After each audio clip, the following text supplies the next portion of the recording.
Bible chorus పాడదాము.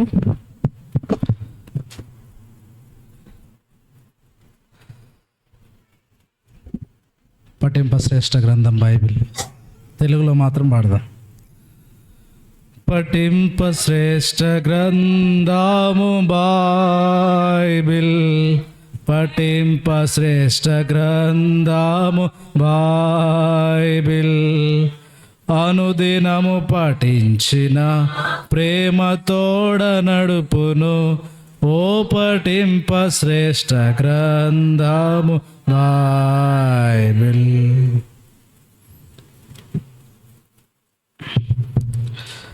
దేవుని వాక్యంలో నుండి ఇదనం బైబిల్ పఠనం కొరకు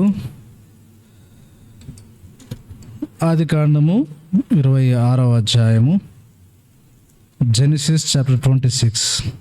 ఆదికాండము 26వ అధ్యాయము 22వ వచనం మనం అందరం కలిసి ప్రార్థన పూర్వకంగా చదువుకుంటాం. ఆదికాండము 26వ అధ్యాయము 22వ వచనం. అతడు అక్కడి నుండి వెళ్ళి మరొక బావి త్రవించెను. దాని విషయమై వారు జగడమాడలేదు గనుక అతడు ఇప్పుడు యెహోవా మనకు ఎడమ కలుగజేస్తున్నాడు గనుక ఈ దేశమందు అభివృద్ధి పొందమనుకొని దానికి రెహోబోతు అను పేరు పెట్టెను. యోహాను సువార్త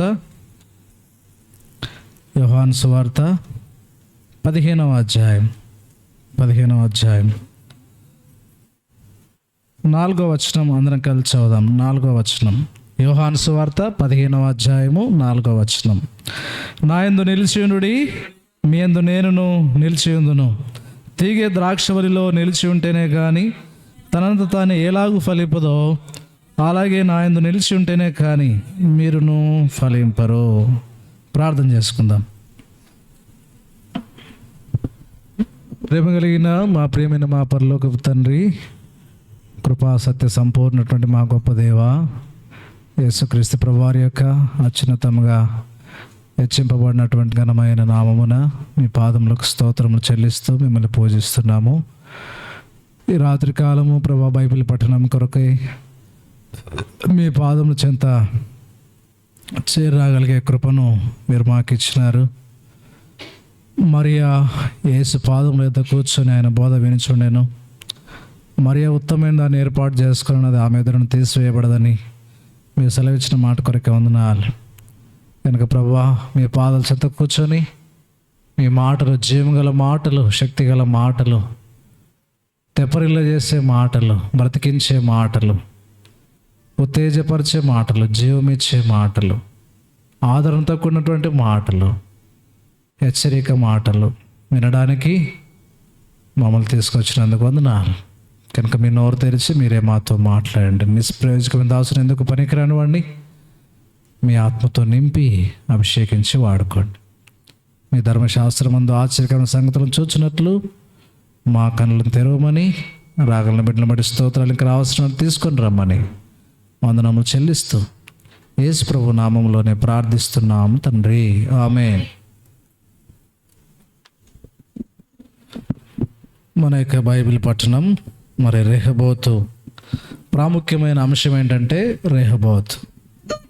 మరి రెహోబోతు అనగా ఎడము అనే అర్థాన్ని మనం చూస్తున్నాం. మరి ఇదొక బావికి మరి ఇస్సాకు పెట్టినటువంటి పేరు.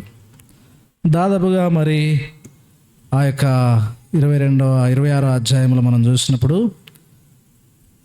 మరి 4 బావులు మనకు కనబడతాయి. గెరార్ లోయలో మరి 3 బావులు, 2 బావులు మనం చూస్తాం. మరి అక్కడ చూస్తూ ఉంటే ఒకటి ఏంటిది, ఒకటి ఏషెకు, ఒకటి రెండోది షిత్నా. కాబట్టి 2 బావులు. అంత మాత్రం కాకుండా ఇంకో బావి కూడా మరి అది 3వ బావి పేరు రెహోబోతు కదా. 3వ బావి పేరు రెహోబోతు.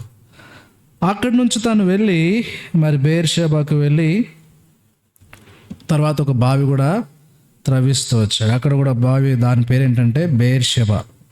దాని పేరు బెయేర్షెబా.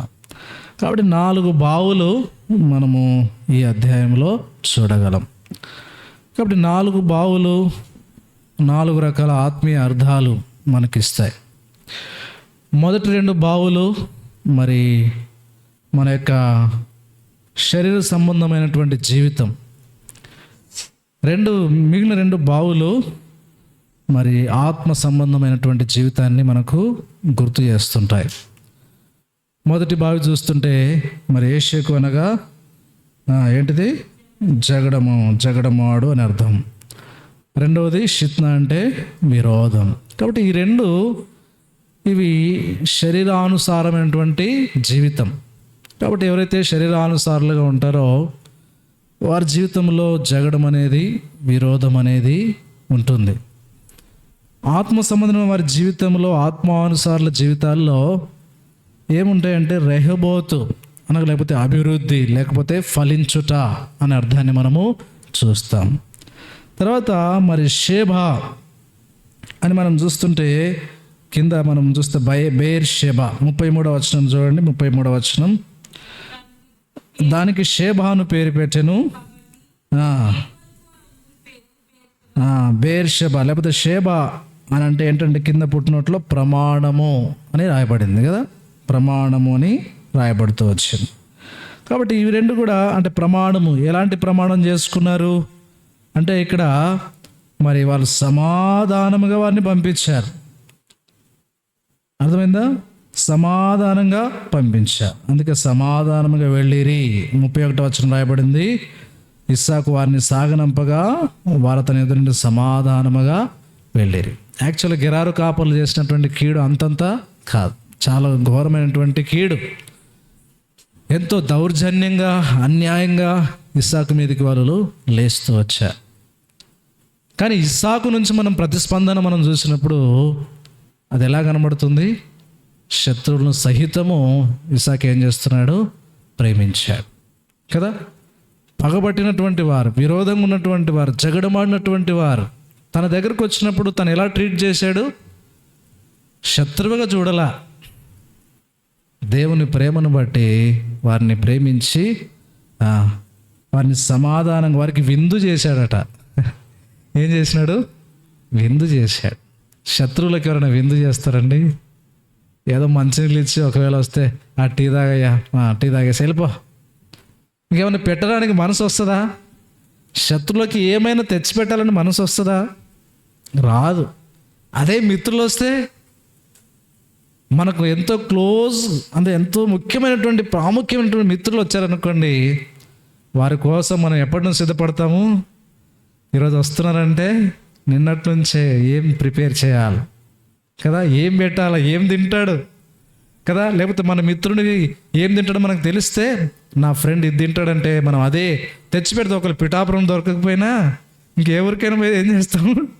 తెచ్చిపెట్టేస్తాం. శత్రువు ఇంటికి వస్తున్నాడంటే, ఎందుకు వస్తున్నాడు రా బాబు, మా ఇంటికి రాకపోతే బాగుండు, అన్యాయం చేసినాడు, కీడు చేసినాడు, దౌర్జన్యం, ఎన్ని బూతు మాట్లాడాడు నా మీద, అలాంటి వాడు నా ఇంటికి గడప కూడా తొక్కడానికి అవకాశం లేదు, అలాంటి వాడు వస్తున్నాడంటే నాకు ఎంతో సిగ్గుగా ఉంది అనుకుంటాం మనం కదా, రాకూడదు అనుకుంటాం. కానీ ఇస్సాకు యొక్క ఆ ట్రీట్ అనేది వారి విషయంలో తను ఏర్తికి ప్రవర్తించాడు. మనం చూస్తుంటే ఎంతో ప్రేమతో వారిని ఇన్వైట్ చేస్తూ వచ్చాడు. వారికి విందు చేశాడంట, ఫీస్ట్ కదా. వారు అన్నపానులు పుచ్చుకొని ఎలా పంపించాడు ఇస్సాకు? వారిని సమాధానంగా, పీస్తో పంపించాడు కదా. అందుకే అక్కడ ఇంకో బావికి ఏం పేరు పెట్టారు? షేబా. ఆ పేరును బట్టి ఆ ఊరికి ఏం పేరు వచ్చిందంట? Beersheba. కాబట్టి 4 బావులు మనం చూస్తే, మరి 2 బావులు శరీరానుసారులు, 2 బావులు ఆత్మానుసారులు అనేవి మనము చూడవచ్చు. ఇప్పుడు మనం 3వ బావి గురించి, రెహోబోతు గురించి మనం ధ్యానం చేస్తున్నాం. కాబట్టి రెహోబోతు గురించి చాలా కాలం ధ్యానం చేస్తూనే ఉన్నాం. మరి రెహోబోతు అని పేరు పెట్టడానికి రీజన్ ఏంటంటే, ఆ వచనాన్ని మీరు గమనించండి. ఆ వచనాన్ని గమనించినప్పుడు మరి ఇస్సాకు అక్కడికి వెళ్ళినప్పుడు, ఎప్పుడైతే షిత్నాను వదిలిపెట్టేసి వెళ్ళిపోయాడో, వెళ్ళిపోయిన తర్వాత ఇంకో బావిని త్రవ్వించినప్పుడు అక్కడ జరిగినటువంటి ఇన్సిడెంట్ ఏంటంటే, ఇంకా గెరారు కాపర్లు అక్కడికి రాలేదు కదా. గెరారు కాపర్లు రాలేదు. ఎందుకు? కారణం ఏంటి? ఏమైపోయింది వారికి అని అంటే, దేవుడే ఏం చేశాడంటే ఇస్సాకు వారి మధ్యలో దేవుడు ఎంటర్ అయినాడు. దేవుడు ఎంటర్ అయ్యి ఇంకా వారిని రానివ్వలేదు కదా. కాబట్టి ఇస్సాకు వల్ల మనం క్రయం చెల్లిస్తే కదా దేవుడు మన పక్షాన కార్యము చేస్తాడు. కొన్ని ప్రభు కొరకు కోల్పోవడానికైనా మనం ఇష్టపడాలి, కానీ జగడము విరోధం అనేది మన జీవితంలో ఉండకూడదు. ఇది నెల చూస్తుంటున్నాం, యుద్ధాలు, ఎంత విరోధం, ఎనిమిటీ అంటారు దీన్ని, విరోధం కదా. ఇప్పటికీ దాడులు జరుగుతూనే ఉన్నాయి. ఎంత నష్టం, ఎంత ప్రాణ నష్టం. ఎన్ని దేశాలు, కొన్ని దేశాల్లో ఆకలితో అలమటిస్తున్నారు, కేకలు వేస్తున్నారు. ఇది నెల మనకు కూడా ఎంత కొరత చూడండి. వైరం, ఎనిమిటీ, ఈ జగడము విరోధం అనేది అర్థమైందా. అయితే ఇస్సాకు ఏం చేసినాడంటే సహించినాడు గనక దేవుడు వారి మధ్యలో, ఇస్సాకు మధ్యలో జోక్యం చేసుకొని వారిని ఆపేస్తూ వచ్చాడు.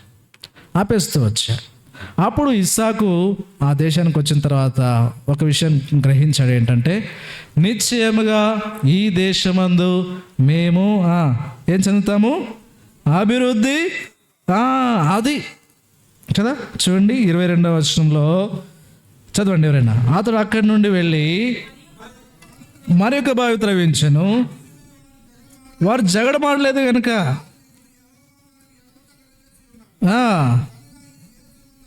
అభివృద్ధి పొందమనుకొని, కాబట్టి ఈ దేశమందు అభివృద్ధి పొందుదాం అనుకొని దానికి రెహబోతని. కాబట్టి ఇస్సాకు యొక్క నిరీక్షణ, ఇస్సాకు యొక్క కాన్ఫిడెన్స్ అంటే నిశ్చయముగా అనే మాట చూస్తున్నాం. కాబట్టి మన జీవితంలో కూడా మన దేవుని అంత నమ్మాలి. మనం ఎప్పుడైనా నమ్మేమా? నిశ్చయంగా దేవుడు నాకు ఇది ఇస్తాడు, నిశ్చయంగా నా అక్కర తీరుస్తాడు, నిశ్చయంగా నా అనారోగ్యాన్ని బాగు చేస్తాడు కదా, నిశ్చయంగా నన్ను దీవిస్తాడు. ఎప్పుడైనా ఇలాంటి నిశ్చయతలోనికి మనం వచ్చామా? మన గుండె మీద చేసుకుంటే చాలాసార్లు ఇలాంటి అనుభవంలోనికి మనము రాం. ఎక్కడో కొంచెం ఏముంటుందంటే డౌట్ అనేది ఉంటుంది. నిజంగా వాగ్దానాలు ఉన్నాయి, ఎన్నో మాటలు వింటాం, అప్పుడు మటుకు ధైర్యం వస్తుంది, తర్వాత మళ్ళీ చతికిలు పడిపోతాం, సప్పబడిపోతాం. విశ్వాసం అనేది జీవితంలో ఉండదు. కానీ ఇస్సాకు జీవితం ఎట్లా? విశ్వాసంతో కూడినటువంటి జీవితం. ఇంకా ఈ దేశంలో దేవుడు ఖచ్చితంగా మమ్మల్ని ఏం చేస్తాడు? అభివృద్ధి చేస్తాడు, అభివృద్ధి పొందిస్తాడు. కాబట్టి దేవుని పిల్లలముగా అంత దేవుని మందు విశ్వాసము ఉంచాలి. కాబట్టి అబ్రాహాముకు దేవుడు వాగ్దానం ఇచ్చాడు, నిశ్చయంగా నేను ఏం చేస్తాను? అభివృద్ధి చేస్తాను, ఆశీర్వదిస్తాను. చూడండి ఎబ్రీ పత్రికలో 2 మాటలు ఉంటాయి. చూడండి ఎబ్రీ పత్రిక ఒక మాట చదువుదాము. 6వ అధ్యాయము 14వ వచనం చూడండి. ఎబ్రీ పత్రిక 6:14. తన తోడను ప్రమాణం చేసి నిశ్చయముగా నేను నిన్ను ఆశీర్వదింతును, నిశ్చయముగా. చూసారా, నిశ్చయముగా అనే మాట 2 నిశ్చయంగా అనే పదాలు కింద ఉన్నాయి. నిశ్చయముగా. కాబట్టి దేవుడు నిశ్చయముగా ఆశీర్వదిస్తానని చెప్పాడు, నిశ్చయముగా నిన్ను విస్తరింపజేతునని చెప్పాడు. 15వ వచనం రాయబడింది, ఆ మాట నమ్మి అతడు ఓర్పుతో సహించి ఆ వాగ్దాన ఫలము. మరి నమ్మేమా మనం? ఇది నా దేవుడు ఇచ్చిన వాగ్దానాలు నమ్మేమా? చాలాసార్లు నమ్మలేకపోతున్నాం కదా. ఇది సాధ్యమేనా? ఈ మాట నిజంగా నెరవేరుతుందా? ఆ మాట నమ్మిన తర్వాత ఓర్పుతో సహించాడంట. అంటే అవన్నీ కూడా జరగడానికి కొంత టైం తీసుకున్నాడు దేవుడు. ఇప్పుడు అబ్రాహామును యాక్చువల్గా అబ్రాహాం జీవితం చూస్తుంటే, మరి తన భార్య జీవితం చూస్తుంటే గొడ్రాలు, పిల్లలే లేరు వాళ్ళకి. అప్పుడు ఇచ్చాడు వాగ్దానం కదా. మరి ఎలా విస్తరింపజేస్తాడు? ఎలా ఆశీర్వదిస్తాడు? ఆకాశ నక్షత్రాలు చేస్తానన్నాడు కదా, సముద్ర ఇసుకైనంత విస్తారంగా చేస్తానన్నాడు కదా. ఎలా జరుగుతుంది అంతా? కానీ అబ్రహాం ఏం చేశాడంటే శూన్యంలో సృష్టిని కదా, భూమిని వేలాడి చేసినటువంటి దేవుడు కదా, అబ్రహాం యొక్క గర్భంలో నుంచి దేవుని పిల్లల్ని ఇవ్వడా? ఒక చోట రాయబడింది, ఈ రాళ్ళ వల్ల నీకు పిల్లల్ని పుట్టిస్తా. అంటే దేవుడు ఏ రీతికైనా సంతానము ఇవ్వగలడు, ఆయన శక్తిమంతుడు. కాబట్టి మన నమ్మికలో ఉంది. తర్వాత నమ్మి ఓర్పుతో ఏం చేయాలా? సహించాలి. అప్పుడు దేవుడు అద్భుతంగా మనకు వాగ్దానం చేసిన దాన్ని నెరవేరుస్తాడు కదా. కాబట్టి ఇస్సాకు జీవితంలో మంచి సుగుణం ఏంటంటే, మరి అక్కడికి వచ్చిన తర్వాత నిశ్చయంగా దేవుడు మమ్మల్ని ఏం చేస్తాడు? అభివృద్ధి చేస్తాడు.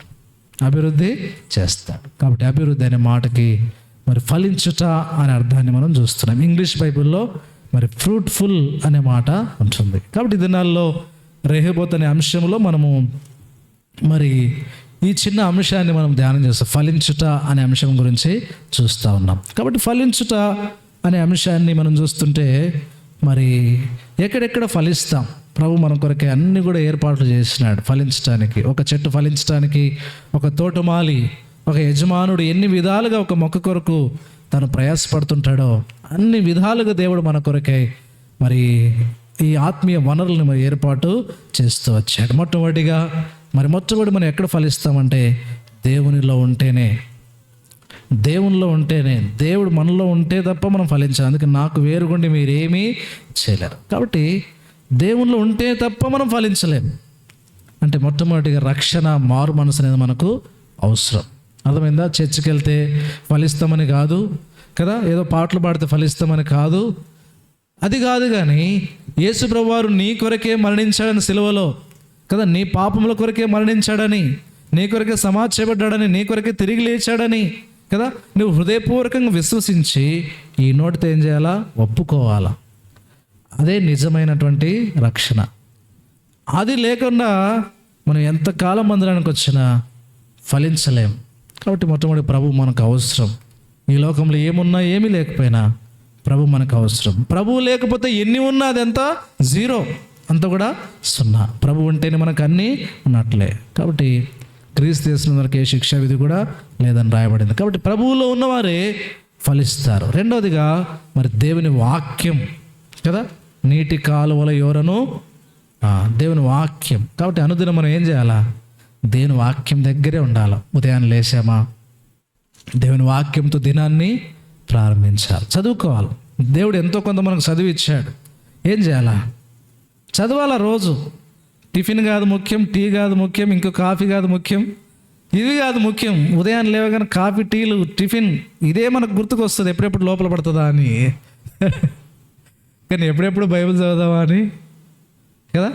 కాబట్టి బెడ్ మీద నుంచి లేగానే కళ్ళు తెరుచుకోగానే మొట్టమొదటిగా ప్రభువును ఆరాధించి, ప్రభువా ఈ రాత్రంతా కాపాడావు, నూతన దినం ఇచ్చావయ్యా, నీకు వందనాలు.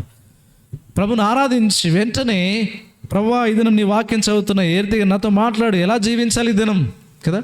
దేవుని వాక్యం చదువుతూ ఉంటే అద్భుతంగా దేవుడు నీతో మాట్లాడతాడు. అర్థమైందా? దేవుని వాక్యం చదవని రోజు నీ జీవితంలో అసలు ఉండనే కూడదు.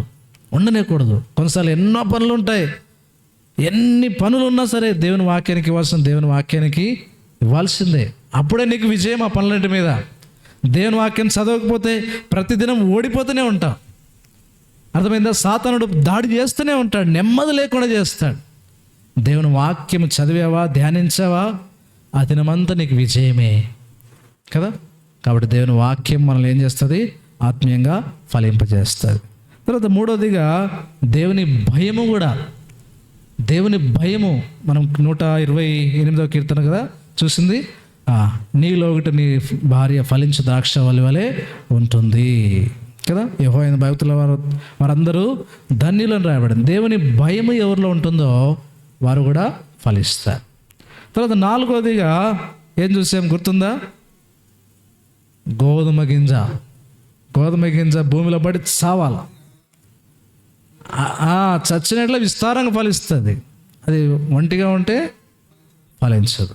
కాబట్టి మనం ఏం చేయాలంటే లోకం విషయం, పాపం విషయమై, మన శరీరేచ్ఛల విషయమై ఏం చేయాలా? చచ్చిన అనుభవం మన జీవితంలో ఉండాలి. అందుకే నేను లోకం కోసము చనిపోయాను. అపొస్తలుడు పౌలు అంటాడు, ఇక జీవించేవాడను నేను కాను, క్రీస్తే నా యందు జీవిస్తాను. ఎందుకంటే నేను లోకానికి నేను, నాకు లోకం సిలువేయబడి ఉన్నాను కదా. అది మరణానుభవం. కాబట్టి గోధుమ గింజ అలా వలె యేసుప్రభువు వారు మన కొరకే చనిపోయినాడు కదా, తిరిగి లేచాడు. ఆయన ద్వారా విస్తారమైనటువంటి ఫలాలు భూమి మీద అనేక మంది రక్షణ పొందుతూ ఉన్నారు. తర్వాత మనము మరి ఐదవదిగా చూసినప్పుడు ప్రాసెస్ కట్ చేసే ప్రాసెస్ కదా. యోహాను సువార్త 15వ అధ్యాయంలో ఏముంది? చదవండి ఆ మాట. యోహాను సువార్త 15వ అధ్యాయము 2వ వచనం చదువురా. నాలో ఫలింపని ప్రతి తీగను ఆయన తీసి పారవేయను, ఫలించు ప్రతి తీగ మరి ఎక్కువగా ఫలింపవల్లని. ఇందులో 2వ భాగం మనం చూసినప్పుడు ఫలించు ప్రతి తీగ మరి ఎక్కువగా ఫలింపవల్లని, దానిలోని పనికిరాని తీగలు అంటే ఫలించే తీగలో కూడా కొన్ని తీగలు ఉంటున్నాయి. అవి పనికిరాని తీగలు, వేస్ట్గా వచ్చేస్తున్నాయి. వాటిని కట్ చేయకపోతే ఈ ఫలించే తీగ మరి ఎక్కువగా ఏం చేయలేదు, ఫలించలేదు. కాబట్టి వీటిని ఏం చేయాలా? కట్ చేసేయాలి కదా. కొన్ని మన జీవితంలో కూడా మనం ఫలించకుండా కొన్ని తీగలు మనల్ని అంటుకొని ఉంటుంటాయి. అందుకే దేవుడు ఏం చేస్తాడంటే సీజర్ పెట్టి లేకపోతే కత్తి పెట్టి ఏం చేస్తాడు? కట్ చేస్తాడు. కట్ చేసినప్పుడు నొప్పి అనేది కలుగుతుంది, ఎంత బాధ అనిపిస్తుంది కదా. కొన్ని మనం ప్రేమించే దేవుడు తీసేస్తాడు కదా, మనం ఇష్టపడే కొన్నిసార్లు తీసేస్తాడు, మనం అనుకున్న కొన్ని జరగవు. అర్థమైందా? కొన్ని బాధ, ఎంత బాధకరం అంటే చెప్పలేం. నొప్పి, భయంకరమైన నొప్పి ఉంటుంది.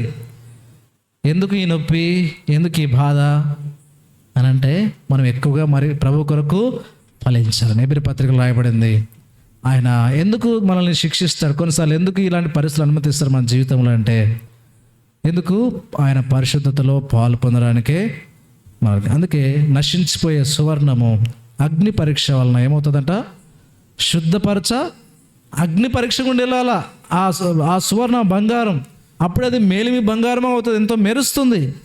ఆ అగ్ని గుండా వెళ్ళకపోతే దానికి అంత షైనింగ్ రాదు. కాబట్టి క్రైస్తవ జీవితంలో ఎప్పుడు షైనింగ్, ఎప్పుడు ఫలిస్తాము అని అంటే జీవితంలో కొన్ని కష్టతరమైన పరిస్థితులు వస్తాయి, బాధకరమైన పరిస్థితులు వస్తాయి కదా. కొన్నిసార్లు గాయాలు అవుతుంటాయి, అయినా మనం ఏమీ చింతపడాల్సిన పని లేదు. దేవుడు మేలు కొరకే. అందుకే రోమా 8:28 రాయబడింది, దేవుని ప్రేమించే వారికి అనగా ఆయన సంకల్పించిన పిలువబడ్డ వారికి సమస్తమును మేలు కలుగుటకే సమకూడి. ఎవరికివి? లోకంలో ఉన్న వాళ్ళకి కాదు, ఇంకెవరికంటే స్పెసిఫిక్ ఎవరికంటే దేవుని ప్రేమించే వారికి. అర్థమైందా? నువ్వు దేవుని ఎక్కువ ప్రేమిస్తూ ఉంటే దేవుడు కొన్ని మేలు కొరకు అనుమతిస్తూ ఉంటాడు. అర్థమైందా? దేవుని ప్రేమించే వారికి. అందుకే వాళ్ళకి ఇంకా బహుమానాలు కూడా దేవుడు రెడీ చేసినవి. ఏంటంటే దేవుని ప్రేమించే వారికి ఆయన ఏవి సిద్ధపరిచినవి కంటికి కనబడలేదు, చెవికి వినబడలేదు, హృదయానికి గోచరము. అంటే అంతగా దేవుడు వారి కొరకు సిద్ధపరుస్తుంటాడు. ఉదాహరణ మనం చూసినప్పుడు యోసేపు చెరసాలలో బందీగా ఉన్నాడు. తన కొరకు కూడా దాచబడి ఉంది. ఏంటిది? ఐగుప్తు యొక్క ఆ ప్రధానమంత్రి సీట్. అవునా? ఎవరైనా ఖైదీకి అక్కడ తీసుకుపోయి పెడతారా? దేవుడు రెడీ చేశాడు అది. ఇప్పుడు దావీదు గొర్రెల కాపరి, గొర్రెలు కాసుకునేవాడు, అడవిలో ఉండేవాడు. అలాంటి వాడికి దేవుడు రాజ్యం, ఇశ్రాయేలు ప్రజల మీద రాజుగా చేస్తూ వచ్చాడు. ఎస్తేరు గ్రంథంలో ఒక అమ్మాయి కనబడుతుంది. ఎస్తేరు తల్లిదండ్రులు లేనటువంటి పిల్ల, అనాథ. అలాంటి బిడ్డను దేవుడు ఏం చేశాడు? రాణిగా చేస్తూ వచ్చాడు. చూడండి, ఇవన్నీ మనం ఆలోచిస్తూ ఉంటే దేవుని కోసము జీవించే వాళ్ళు, దేవుని ప్రేమించే వారి కొరకు జీవితంలో కష్టమైన పరిస్థితులే. ఇప్పుడు యోసేపు అంత ఏం సుఖంగా వెళ్ళలేదు తన జీవితం. సొంత అన్నలే గుంటలు వేసేసారు కదా. తర్వాత తీసి ఇస్మాయిల్కి అమ్మి వేశారు. ఒక తమ్ముడిని అమ్మేశారు, ఒక వస్తువును అమ్మి వేసినట్టు అమ్మేశారు. ఏమైనా దయా కార్యక్రమం ఉందో వారిలో? లేదు. ఎంత బాధపడి ఉంటాడు. యాక్చువల్గా ఏంది ప్రభువా, గుంటలు వేసేసారంటే నన్ను ఒక వస్తువులు అమ్మేస్తున్నారు, ఏంది ప్రభువా ఇది నా జీవితం కదా.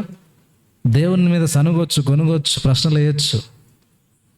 అంత మాత్రం కాకుండా ఐగుప్తు తీసుకుపోయిన తర్వాత వాళ్ళు ఏం చేశారు? పోతీఫరుకి దాసుని ఒక బానిసగా అమ్మేశారు. బానిస బ్రతుకు చాలా కష్టం. ఎందుకంటే ఐగుప్తులో ఇశ్రాయేలు ప్రజలు చేశారు చూసారా బానిసత్వం కదా. తట్టుకోలేక వాళ్ళు మొరపెడుతూ వచ్చారు, ప్రాణాలు విసిగిస్తూ వచ్చారు. స్వేచ్ఛ ఉండదు వారికి. బానిస బ్రతుకు చాలా కఠినమైనటువంటి బ్రతుకు. జీవితంలో సంతోషం ఉండదు. ఈ రీతిగా అంత మాత్రం కాకుండా భయంకరమైన నేరం తన మీద పడింది. చేయలేదు పాపము, కానీ ఆ పోతీఫరు ఇంట్లో చేరాని నేరం తన మీద పడింది.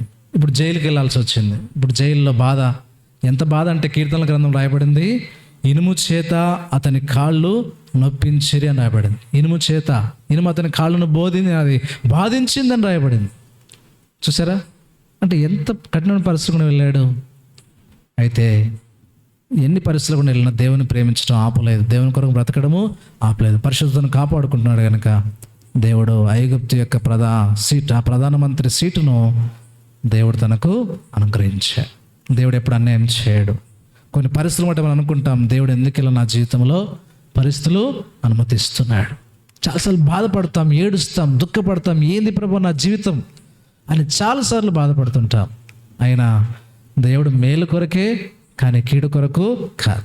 ఈ పరిస్థితులు నిన్ను ఏదో ముంచడానికి కాదు, కానీ నీకేదో బహుమానం దేవుడు సిద్ధపరుస్తాడు. అందుకే పందెపు రంగంలో లేకపోతే ఏదైనా గేమ్లో మరి వెళ్ళాలంటే ఎంతో ప్రయాసపడితే కానీ ఆ కిరీటం వారికి రాదు. బహుమానం వచ్చిందంటే దాని వెనకాల ఎంత క్రయం చెల్లించారు వాళ్ళు, ఎన్ని అవమానాలు ఎదుర్కొని ఉంటారు, ఎన్ని పోరాటాలు ఎదుర్కొని ఉంటారు. మనం చూసినప్పుడు మొన్ననే రీసెంట్గా మరి ఎవరు ఆ అమ్మాయి పేరు జెమీమా రోడ్రిగ్స్ కదా, ఎంత ఆ యొక్క వరల్డ్ కప్ గెలిచిన తర్వాత లేకపోతే ఆస్ట్రేలియా మీద సెంచరీ కొట్టిన తర్వాత కన్నీళ్లతో చెప్తూ వచ్చింది. అందరు ఎదుట కొన్ని కోట్ల మంది భారతీయులు చూస్తున్నారు. అదంతా ఎంత కన్నీళ్ళ గుండా వెళుతూ వచ్చింది. మొన్న కూడా ఒక యంగ్ ప్లేయర్ సంజు శాంసన్ అని, ఎందుకు చెప్తున్నానంటే చూశాం కాబట్టి, శాంసన్ ఎందుకంటే ఈనాడు ఎక్కడ చూసినా వ్యతిరేకత దేవుని బిడ్డల పైన. అయినా దేవుడు ఏం చేశాడు తెలుసా, ఆ సంజు శాంసన్ దేవుడు నిలబెట్టి ఇండియాకి మళ్ళీ ఒక T20 వరల్డ్ కప్ను దేవుడు అందిస్తూ వచ్చాడు. అర్థమైందా? కాబట్టి దేవుని బిడ్డలు దేవుడు ఎప్పుడు విడిచిపెట్టాడు. తలగా ఉంచుతారు కానీ తోకగా ఉంచాడు. కానీ జీవితంలో కొన్ని పరిస్థితులు ఏం చేస్తాడు, దేవుడు అనుమతిస్తుంటాడు. దాన్ని బట్టి ఏం చేద్దాం, మనము బాధ పడవద్దు, నిరాశ పడవద్దు. ఒక సమయం వస్తుంది దేవుడు నిన్ను పైకి తీసుకొని వస్తాడు. కాబట్టి అప్పటి వరకు వచ్చిన పరిస్థితులు ఎలా ఉంటాయంటే, ఫలించాలని, అభివృద్ధి చేయాలని దేవుడు కొన్ని బాధకరమైన పరిస్థితులు మన జీవితంలో అనుమతిస్తాడు. కాబట్టి నిరాశపడద్దు. దావీదు, ఇతకి ఎస్తేరు కూడా పాపము తల్లిదండ్రులు లేనటువంటి పిల్లలు ఎంత బాధపడతారు కదా, అలాంటి బిడ్డను రానిక దేవుడు చేస్తూ వచ్చాడు. కాబట్టి ఫలించే ఈ ప్రక్రియలో దేవుడు కొన్నిసార్లు ఏం చేస్తాడు, మనల్ని పనికిరాని తీగలు ఉంటాయి దేవుడు కట్ చేస్తున్నాడు. ఇస్సాకు జీవితంలో కూడా తల్లిని ప్రభు తీసుకున్నాడు కదా. తర్వాత పెళ్ళైన తర్వాత పిల్లలు లేరు, 20 సంవత్సరాలు. అది బాధకరమే. ఆయన తన పట్టువదలకు ప్రార్థన చేస్తూ వచ్చాడు కదా. తర్వాత మనం చూస్తుంటే రెబెకా మరి గర్భిణీ అయిన తర్వాత లోపల శిశువులు పెనుగులాడుతున్నారు. గర్భం ధరించి ఎంతో సంతోషం. కానీ కొంత ఎదిగిన తర్వాత కవల పిల్లలు వాళ్ళిద్దరు లోపల ఏం చేస్తున్నారు. అప్పుడు అనుకుంది, ఎందుకు నాకు బ్రతుకుట ఇంకా వేస్ట్ అనుకుంది. ఇప్పుడే వీళ్ళు గొడవ పడుతున్నారు, ఇంకా తర్వాత పుట్టిన తర్వాత ఇంక ఎలా ఉంటుందో పరిస్థితి. చూడండి, అడుగున వాళ్ళు ఎలా ఉంటున్నారు అంటే కఠినమైన పరిస్థితులు. అయినా దేవుడు విడిచిపెట్టలేదు. అందుకే ఇస్సాకును దేవుడు ఏం చేశాడంటే అభివృద్ధి చేస్తూ వచ్చాడు. ఎందుకు ఇవన్నీ చెప్పుకున్నామంటే, మన జీవితంలో కొన్నిసార్లు ఇలాంటి పరిస్థితులు దేవుడు అనుమతిస్తాడు. అయితే మనం దేవుని ఏం చేయొద్దు, ప్రశ్నించకూడదు, కానీ విశ్వాసంతో కొంత సహించామంటే చాలు, దేవుడు మనకు గొప్ప బహుమానాలు ఇస్తాడు. అందుకే సహించిన వారమైతే ఆయనతో కూడా ఏలుదుము. సహించిన వారమైతే ఆయనతో కూడా ఏలుదుము. కాబట్టి సహించుట అనేది మనకు ఎంతో ప్రాముఖ్యం. ఓర్పు అనేది ఎంతో ప్రాముఖ్యం. వీటి వల్లనే వాగ్దానం యొక్క ఫలాన్ని మనము పొందుతాం. చూసారా? కాబట్టి ఇంతగా దేవుడు ఫలించడానికి మనల్ని కొన్ని ప్రక్రియలు, కొన్ని వాటి ద్వారా మనం దేవుడు తీసుకెళ్తున్నాడు. ఇలాంటి వాటిలో వెళ్ళిన వాళ్ళే ప్రభు కొరకు నిజంగా ఏమవుతారంటే ఫలిస్తారు. కూర్చోవాలా, కూర్చో, తిరగడం కాదు ఇక్కడ, కూర్చోవాలా, లేకపోతే బయటికి పంపిస్తే డోర్ వేసేస్తాం. కూర్చోండి. కాబట్టి ఫలించడానికి, కాబట్టి ఆత్మీయంగా ఫలించాలంటే మామూలు విషయాలు కాదు. కాబట్టి కొన్ని కఠినమైన పరిస్థితులు కూడా మనం వెళ్ళాల్సి ఉంటుంది. అయినా దేవుడు మనల్ని విడిచిపెట్టాడు. గుర్తుపెట్టుకోండి, అది ఎలాంటి పరిస్థితి అయినా దేవుడు మనల్ని విడిచిపెట్టాడు. దేవుడు మనకు తోడు ఉంటాడు. అలాంటి పరిస్థితుల్లోనే దేవుడు మనకు తోడుగా ఉంటాడు. దేవుడు మనకు సహాయపడతాడు. చూడండి, మనం ఇంకో మాట మనం చూస్తున్నాం ఫలించడానికి ఏంటంటే, నా యందు నిలిచియుండుడి, మీ యందు నేనును నిలిచి. ఇక్కడ ప్రభు ఏమంటుంటే, నా యందు మీరేం చేయండి, నిలిచి ఉన్నాడు. కాబట్టి ఇప్పుడు ప్రభువులో నిలిచి ఉండాల్సిన బాధ్యత ఎవరిది? మనదే కదా. మనం ఏం చేయాలా? ప్రభువులో నిలిచి ఉండాలి, స్టాండర్డ్గా ఉండాలి. కొన్నిసార్లు పరిస్థితులు బట్టి ఏం చేస్తుంటాం, మారిపోతూ ఉంటాం, నిలిచి ఉండం కదా. కానీ ఒక స్థిరత్వం అనేది మనకెంతో అవసరం. ప్రభువు నిలిచి ఉంటే ఎంతో అవసరం. ఎందుకంటే మనం నిలిచి ఉండకుండా కొన్ని పరిస్థితులు మనల్ని ఏం చేస్తాయి, కదిలిస్తుంటాయి కదా. కొన్ని శోధనలు కూడా వస్తుంటాయి. ఎన్ని వచ్చినా సరే ప్రభువులో నిలిచి ఉండడానికి మనము ఇష్టపడాలి. అందుకే మనం చూస్తాం, నిజంగా మన ప్రభువులో నిలిచినటువంటి వారు ఎలా ఉంటారంటే, చెప్తూ వచ్చాను కదా, గుర్తుందా? పోయిన వారము 1 యోహాను 2వ అధ్యాయం 5-6 వచనాలు కలిసి ఉన్నాయి. ఆయన వాక్యం ఎవడు గైకొనును, నిజముగా పరిపూర్ణమాయను, ఆయన నిలిచిన్నవాడు అని చెప్పుకునేవాడు ఆయన ఎలాగ నడుచుకునేను.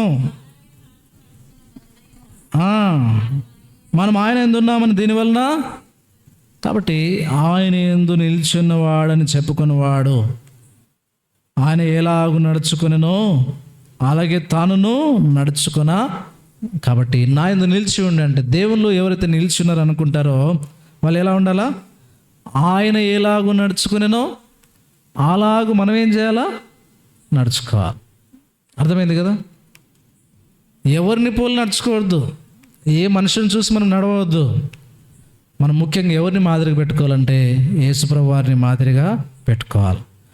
యేసుప్రభు వారు ఆయన నడుచుకున్నటువంటి విధానం భూమి మీద మనము గమనిస్తే ఎన్నో విషయాలు ఉన్నాయి. అన్ని విషయాలు మనం ధ్యానించడానికి మనకు కొన్ని బైబిల్ స్టడీస్ కూడా అయిపోతాయి, కొన్ని నెలలు కూడా పడతాయి. అర్థమైందా? ప్రభు యొక్క జీవితాన్ని మనము క్షుణ్ణంగా ప్రతి అడుగు ధ్యానించామంటే ఎన్నో విషయాలు మనము తీసుకోవచ్చు. అర్థమైందా? దేవుడు ఎన్నో తలంపులు ఇస్తాడు, ఎన్నో. అయితే కొన్ని విషయాలే మనం చూస్తాం. ముఖ్యంగా చూసినప్పుడు పోయిన వారం చూసాము, ప్రభువులో ఒక మంచి సుగుణం ఏంటంటే ఆయన దీనుడు, సాత్వికుడు. మత్తయి సువార్త 11:29 కదా, 28-29లో ప్రయాసపడి భారం పోసుకొని అది ఉంటుంది. చూడండి అన్న, 11:29 గనుక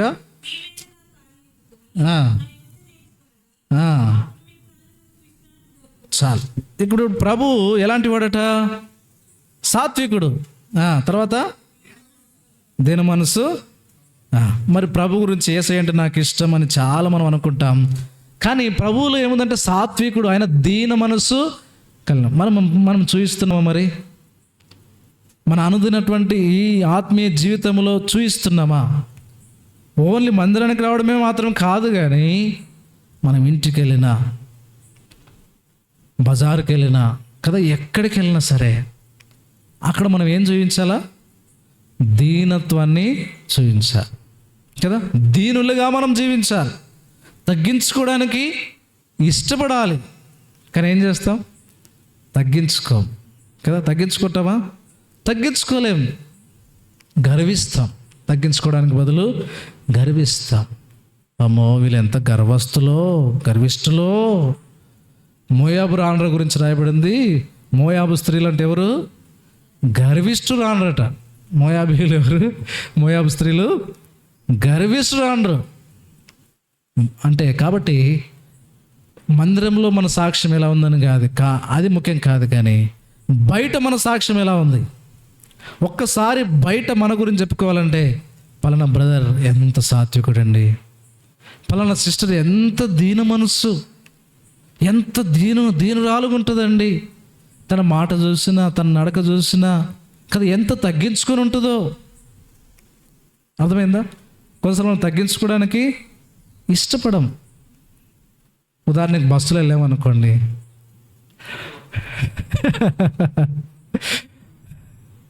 సీట్లు ఓకే మంచిదే కూర్చోవడము, కానీ ఎవరైనా పెద్దవాళ్ళు కానీ ఒక్కోసారి పురిటాలు కూడా వస్తుంది, చంటి బిడ్డను ఎత్తుకొని బస్సు ఎక్కుతారు. అప్పుడు మనం ఏం చేయాలా? ఏం మెరక కూర్చోబెట్టి ఏం చేయాలా? మనం లేచిన వెంటనే తప్పేమీ లేదు. కొంతమంది వృద్ధులు కర్ర పట్టుకొని వణుక్కుంటూ ఎక్కుతారు బస్సు. మనమైతే ఏం చేస్తాం? ఎక్కడో పట్టుకొని కూర్చుంటుందిలే, మనమైతే అట్టే కూర్చుంటాం కదా. కొన్నిసార్లు ఆటోలో కూడా ఎలా ఉంటావు? నేను వెనక కూర్చోవాలా, సీటు కావాలా, సీటు కోసం గొడవ పడతాం మనం. అంటే ఎంత చెప్తున్నా అంటే మీకోసం అని కాదు, మామూలుగా చెప్తున్నా. అంటే ఎక్కడైనా సరే మన యొక్క తగ్గింపు అనేది ఏం చేయాలి? మనము ప్రాక్టికల్గా చూపించాలి. తగ్గింపు లేకపోతే మనం ప్రభువులో లేమని గుర్తుపెట్టుకోవాలి, ప్రభువులో నిలిచి ఉండడం లేదు. కాబట్టి ఆయన మిక్కిలి సాత్వికుడు, మిక్కిలి దీనుడు. అందుకే యేసుప్రభువు వారు తన శిష్యుల పాదాలని కడుగుతూ వచ్చాడు. ఆయన సృష్టికర్త, ఆయన ప్రభువు, రాజులకు రాజు అయినప్పటికీ కూడా మరి దీనుడిగా ఏం చేసుకున్నాడు? కండవ నడుము కట్టుకొని, ఒక పళ్ళెం పట్టుకొని, ఒక చెంబులో నీళ్లు పట్టుకొని వాళ్ళ పాదాలు ఏం చేసినాడు? కడుగుతూ వచ్చాడు. పేతురు దగ్గరికి వచ్చేసరికి పేతురు ఏమన్నాడు? వద్దు ప్రభు, నా పాదాలు నువ్వు కడగరాదయ్యా అని అంటే ప్రభు అన్నాడు, నేను నీ పాదాలు కడగకపోతే నీతో నాకు పాలు లేదన్నాడు. అప్పుడు ఏమన్నాడు పేతురు? ఇంకా స్నానం చేపించి చూసారా? అంటే అది చేసిన తర్వాత ప్రభు అన్నాడు, నేను మాదిరి కొరకు ఈ రీతిగా చేశాను. మీరు కూడా ఒకరి పాదంలో ఒకరు ఏం చేసుకోవాలట?